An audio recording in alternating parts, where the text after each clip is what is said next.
Essa história começou toda ainda no século XVIII, com Jenner, que começou a fazer observações de conhecimentos trazidos da China e perceber que se você pegava uma vesícula do úbre de uma vaca que tinha uma doença parecida com a varíola e fervia aquele conteúdo da vesícula em água e injetasse, escarificasse o braço da pessoa, prevenia da pessoa desenvolver doença. E ele fez esse experimento com algumas famílias reais à época. Então ele se transformou numa pessoa muito famosa na Europa porque ele era capaz de prevenir uma doença que tinha uma mortalidade que ultrapassava 20% em crianças, e as mulheres e os homens, naquela época, em toda a Idade Média, começo da Idade Moderna na Europa, eram consideradas bonitas quando não tinha escara ou cicatriz de varíola no rosto. A gente não faz ideia do que isso significou. Quais foram os movimentos que doenças infecciosas causaram? As migrações por doenças infecciosas.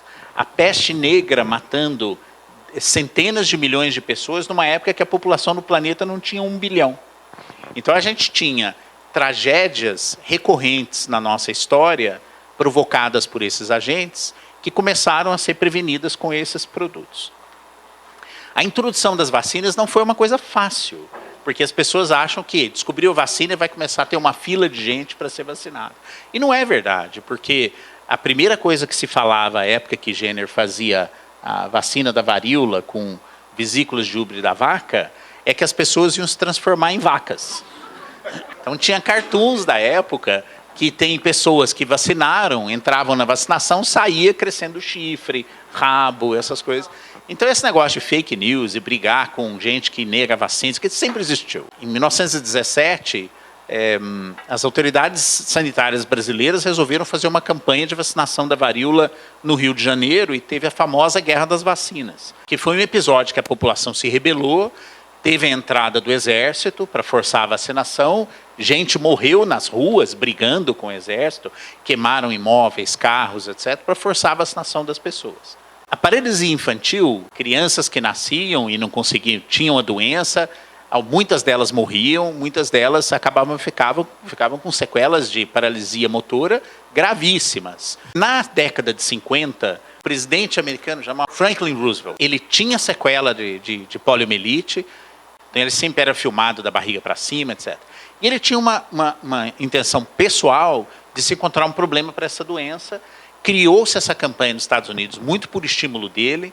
Foi a maior campanha de arrecadação por solidariedade nos Estados Unidos, onde as mulheres americanas recolhiam moedas e iam colocando em envelopes e encaminhando, esse chamado The March of Dimes, e eles conseguiram uma quantidade grande de recursos.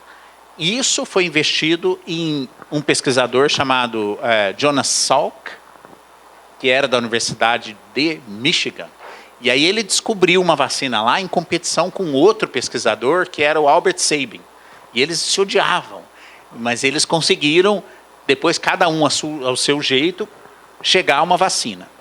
E a que primeiro foi aprovada nos Estados Unidos foi a do William Salk, aquela injetável, e as duas a gente utiliza até hoje.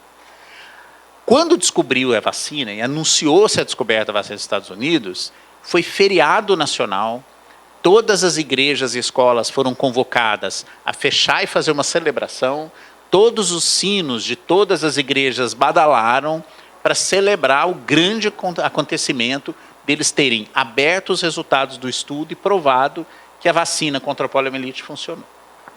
Então é um negócio extraordinário. Mesmo assim, demorou 5 anos para os americanos fazerem todas as famílias aceitarem a vacinarem suas crianças. Então o que nós estamos vivendo hoje não é uma novidade. É só uma revisitação de processos de dificuldade de implementação de vacinas, que é seguramente uma das medidas que mais salvou vidas na história da humanidade, e eu acho que agora a gente tem cada vez mais arsenais para descobrir novas vacinas, novas formas de proteger as pessoas e aliviar o sofrimento humano.